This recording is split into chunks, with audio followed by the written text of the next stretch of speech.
इस नए विश्लेषण में बहुत बहुत स्वागत है। आज हम मॉडर्न इंडियन हिस्ट्री की हिस्टोरियोग्राफी यानी इतिहास लेखन की इस बेहद दिलचस्प दुनिया में गोता लगाने वाले हैं। ये देखना वाकई बहुत रोमांचक होता है कि कैसे हमारा बीता हुआ कल तो नहीं बदलता, लेकिन उसे देखने के लिए इस्तेमाल किए जाने वाले अकाडेमिक चश्मे या नज़रिए समय के साथ बिल्कुल बदल जाते हैं। तो शुरुआत एक बहुत ही बुनियादी सवाल से करते हैं।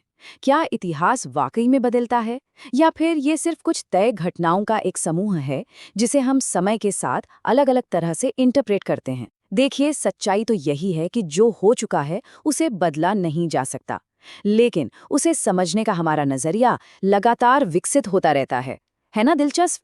इसी बदलते नज़रिए को गहराई से समझने के लिए हिस्टोरियोग्राफी या इतिहास लेखन को समझना बहुत ज़रूरी हो जाता है। इसका मतलब सिर्फ घटनाओं का विवरण दे देना भर नहीं है, बल्कि ये इस बात का गहरा अध्ययन है कि इतिहास आखिर लिख कौन रहा है, उनका मकसद क्या है और वो उन घटनाओं की व्याख्या किस तरह से कर रहे हैं। आज के इस पूरे विश्लेषण में हम इस कॉन्सेप्ट को 5 अलग-अलग हिस्सों में बांटकर समझेंगे। पहले हम इतिहास की कुछ बेसिक विशेषताओं पर बात करेंगे और फिर 4 प्रमुख अकाडेमिक अप्रोच मार्क्सवादी, नारीवादी, औपनिवेशिक और राष्ट्रवादी दृष्टिकोण को एक्सप्लोर करेंगे। तो चलिए अपने पहले हिस्से की तरफ बढ़ते हैं। यहाँ हम इतिहास के जनक कहे जाने वाले हेरोडोटस के नज़रिए से समझेंगे कि उन्होंने इस विषय की नींव कैसे रखी। हेरोडोटस ने इतिहास को 4 बहुत ही मजबूत स्तंभों पर खड़ा किया था। उनके लिए इतिहास कोई किस्से कहानी नहीं, बल्कि एक वैज्ञानिक, मानवीय, तर्कसंगत और शिक्षाप्रद अनुशासन था। मतलब इतिहास पूरी तरह से तथ्यों, रिसर्च और मानव विकास पर टिका है, जो असल में अतीत से सीखकर भविष्य संवारने का एक बेहद ताकतवर जरिया है।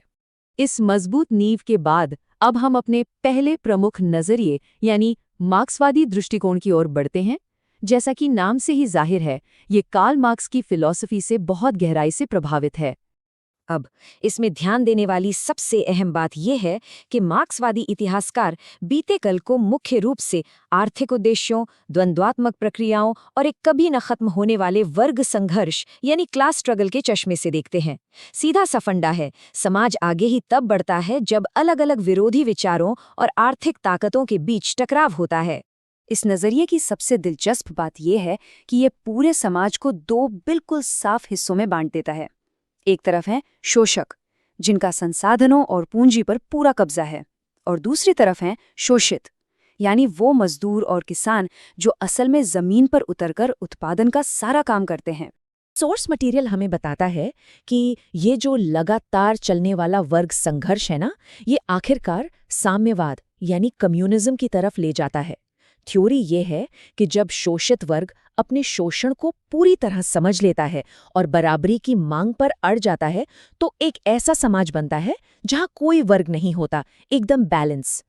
चलिए अब एक ऐसे नजरिए पर बात करते हैं जिसने ऐतिहासिक रिकॉर्ड्स की एक बहुत बड़ी कमी को पूरा किया। हमारा अगला फोकस है नारीवादी दृष्टिकोण। इतिहास के पन्ने पलटकर देखें तो सदियों तक, खासकर प्राचीन और मध्यकालीन युग में, महिलाओं का नजरिया लगभग गायब ही था। हाँ, दक्षिण भारत के कुछ ग्रंथों में जरूर इसका जिक्र मिलता है। फिर 1970 के दशक में एक बड़ा बदलाव आया, जब घरेलू हिंसा और दहेज के खिलाफ बड़े सामाजिक आंदोलन शुरू हुए। तब जाकर मॉडर्न एरा में एक समर्पित नारीवादी इतिहास लेखन की जोरदार शुरुआत हुई। यहाँ हम कुछ ऐसी ही अग्रणी लेखिकाओं और उनके बेहतरीन कामों को देख सकते हैं। B.R. नंदा, पंडिता रमाबाई और कैथरीन मेयो जैसी लेखिकाओं ने पहली बार उस सिस्टमैटिक शोषण और महिलाओं की सामाजिक स्थितियों को एकेडमिक चर्चा के बिल्कुल सेंटर में लाके खड़ा कर दिया। ये सच में एक गेम चेंजर था।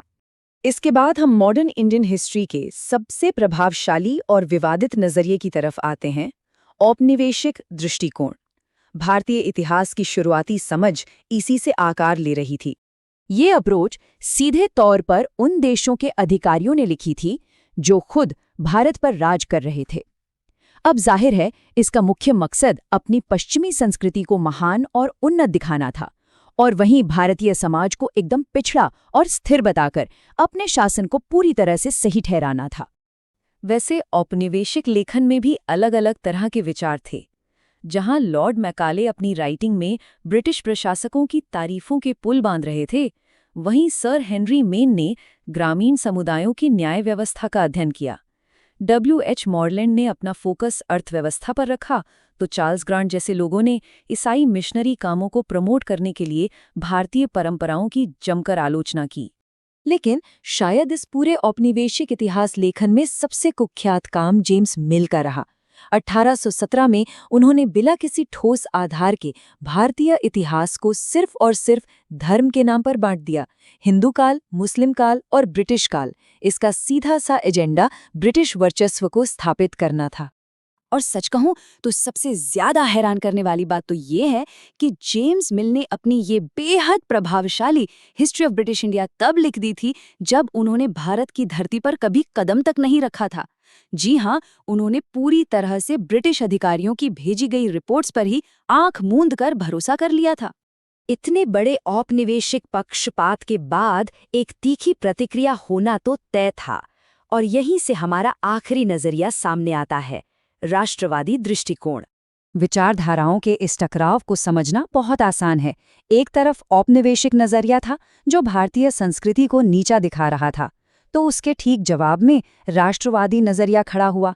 इसका सीधा मकसद झूठी आलोचनाओं का कड़ा जवाब देना, भारतीय इतिहास की रक्षा करना और देश में राष्ट्रीय गौरव के साथ साथ सामाजिक सुधारों की अलख जगाना था। इस बौद्धिक आंदोलन को दादा भाई नौरोजी, गोपाल कृष्ण गोखले, केटी शाह और D.R. गाडगिल जैसे दिग्गजों ने आगे बढ़ाया। इन विचारकों ने अपने जबरदस्त तर्कों और गहरी आर्थिक रिसर्च के दम पर कई औपनिवेशिक दावों की हवा निकाल दी। लेकिन जैसा कि हमारे सोर्स बताते हैं, ये राष्ट्रवादी नजरिया भी पूरी तरह से परफेक्ट नहीं था। देश का गौरव वापस लाने की जल्दबाजी में कभी-कभी क्रिटिकल एनालिसिस पीछे छूट गया। और तो और इस पूरी प्रक्रिया में जमीनी आर्थिक सच्चाइयों और हाशिए पर रहने वाले जनजातीय समुदायों के इतिहास को कई बार पूरी तरह से नज़रअंदाज ही कर दिया गया। तो इन सभी अलग-अलग चश्मों और नज़रियों को गहराई से खंगालने के बाद एक बहुत ही विचारोत्तेजक सवाल हमारे सामने खड़ा होता है। ये एक दूसरे से टकराते और आपस में उलझते हुए नज़रिए उस सच्चाई को कैसे आकार देते हैं जिसे आज हम इतिहास की किताबों में पढ़ते हैं। ये एक ऐसा सवाल है जो इतिहास की इस पूरी स्टडी को सच में बेहद जिंदा और रोमांचक बना देता है।